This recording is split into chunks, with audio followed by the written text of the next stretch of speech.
You know, if you don't believe in the Blair Witch, then why the hell did you bother to come? I thought the movie was cool.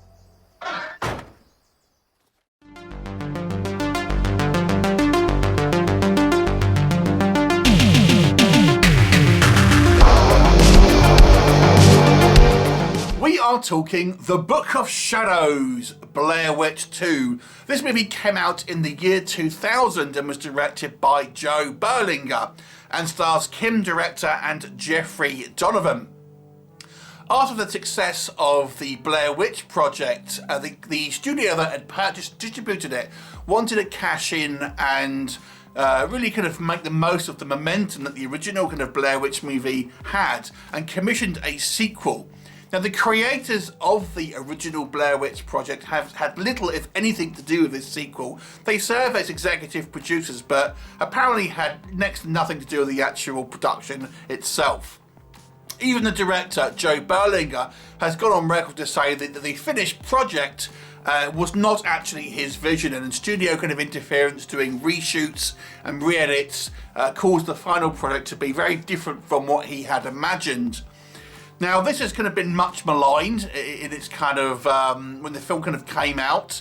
But I also have to say, I feel the movie's influence is not only obviously the original Blair Witch, but in a large part the movie Scream, which had come out a few years earlier and had kind of turned the horror kind of genre on its head somewhat, and to be the kind of the first real kind of horror meta film. And this one takes cues from that.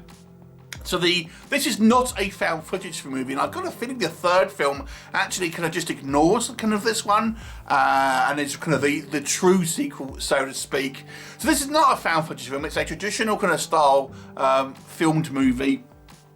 But the kind of the clever idea with this particular film, and I get this is where the kind of the Scream influence clearly comes from, is that the universe that this movie exists in, the original Blair Witch Project, came out as a film in cinemas, and then basically made this particular town and the legend of the Blair Witch famous, and thus there is a huge amount of interest in this particular area. It only takes place like a year after the kind of the original film was released, and there's tourists there, there's people trying to kind of get souvenirs, going on tours, trying to kind of see something supernatural. The residents don't really know what to do, and this kind of focuses on a group of 5 people who go on a kind of a Blair Witch tour, hoping to kind of see the sights and kind of visit the kind of the areas where the original kind of Blair Witch movie took place in. And they're led by Jeffrey Donovan's character, who, like the first movie, they kind of use their first real names, who we learn is an ex kind of mental patient who has had some severe therapy in his past. And we have a group of other people, including a psychic goth girl and a witch, a Wiccan, and a couple of other people. So they kind of, the first half of this movie is more or less kind of going around in the woods and visiting the kind of the locations from the first movie, and inevitably kind of strange stuff starts to happen, whilst the second half of the movie is back at Jeff's kind of large dwelling, shall we say, where the strangeness continues. So what do we think about the Blair Witch 2 Book of Shadows? So as I've mentioned, this movie was very heavily criticised kind of after it was released, and ever since, to be honest with you. But can we say anything positive? I feel the movie still has somewhat of a following behind it, because it does play very much like a 90s horror film. I've mentioned already the kind of the influences from Scream, but it kind of has that teen slasher feel to it that, again, the kind of the Scream movie really kind of popularized. And we had a rash of, like, your urban legends. I Know What You Did Last Summer. And although this isn't really a slasher film, it still has that sort of, that kind of feel to it. Very much a 90s film. But there are some elements, and I do think that the kind of the meta component is very to the movie's benefit here. It gives it a very kind of unique flavour, and again, not having it as a found footage movie really kind of gives it a kind of a point of difference. You almost feel this is kind of like an alternate timeline, so to speak.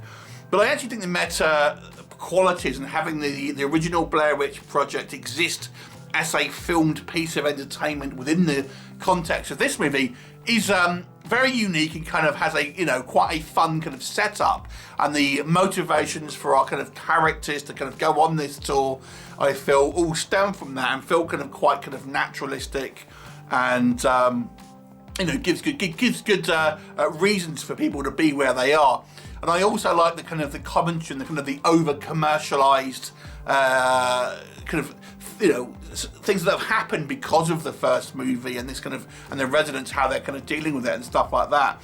The movie still does have some elements of the first film, with the interviews with the kind of the residents at the beginning of the movie and stuff like that. So there is still nods, and this movie is very reliant on the first film, and, you know, it references not only the first film, but kind of supplementary material that was produced alongside the movie. So it does have a few kind of deep cuts here, so it's very tied to the first film. But as I said, it feels quite a lot different in the fact that it is not a found footage movie. I quite like some of the characters here. I think it gives it an interesting concept where you have, you know, a girl who is psychic, we have a girl who is a practicing Wiccan, we've got a couple of more kind of scientific types.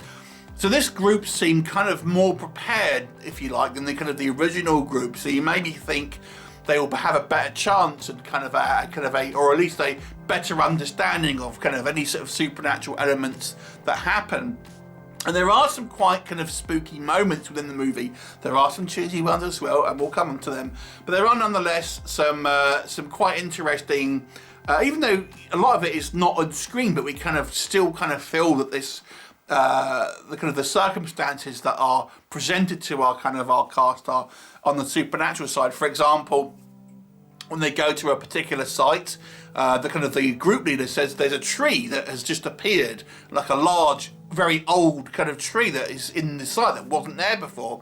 And then we kind of see footage that is taken from video cameras later on, the tree isn't there.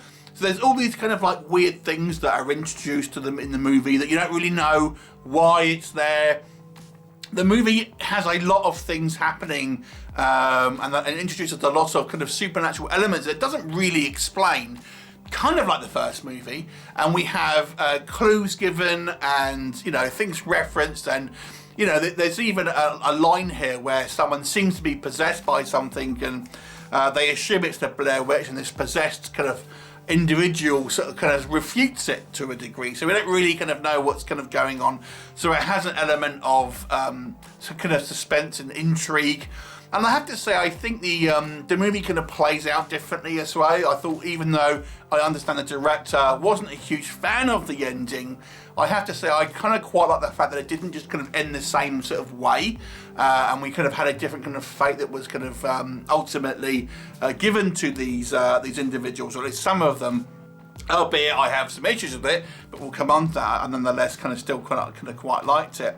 I think it has some unique visual stylings as well. I think probably everyone remembers that the goth girl in this movie, played by kind of Kim Director, and you know, there's some quite neat visual imagery here, I have to say as well. But what doesn't work, I think the movie feels like it has good ideas, but the execution is poorly handled in places.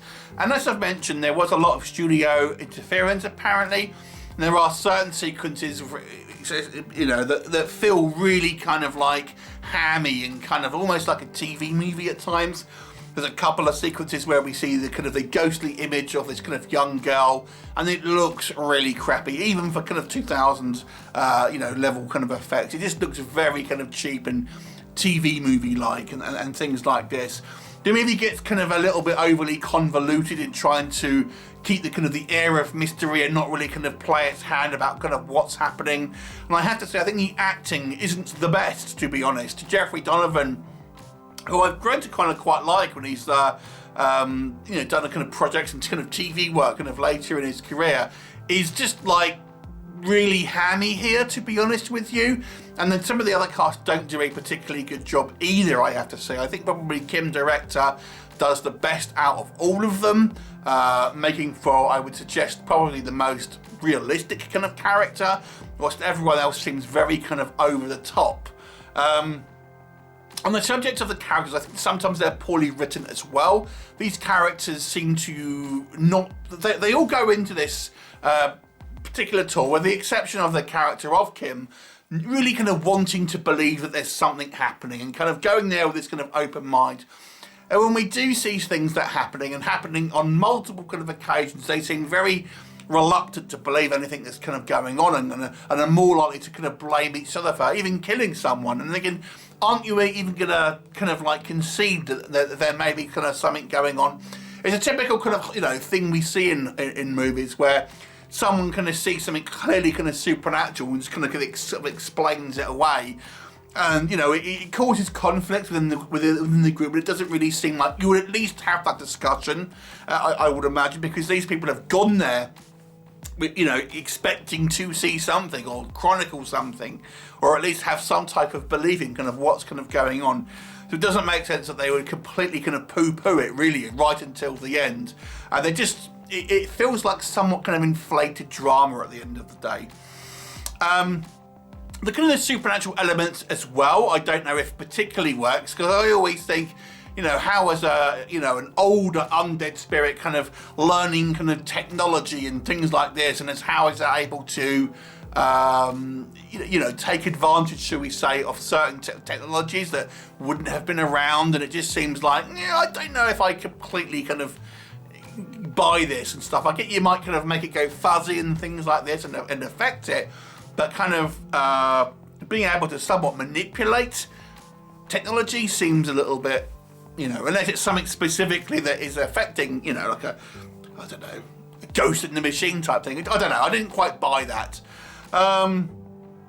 Overall, I have to say this movie, I mean, I didn't remember anything about it, to be honest, when I had before I kind of rewatched it for this review.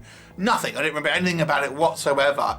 So it certainly didn't stick in my mind. And watching it again for the review, I don't think it's a terrible movie. It's very 90s. It really does feel, even though this came out in 2000, it really does feel like a product of the 90s and very kind of MTV-like. But it's not a great film. It's somewhat clunky and confused, but it's still not too bad. I will give it a 4 out of 10. Have you seen it? What did you think of it? Leave me a comment and I'll look forward to seeing you next time. Bye for now.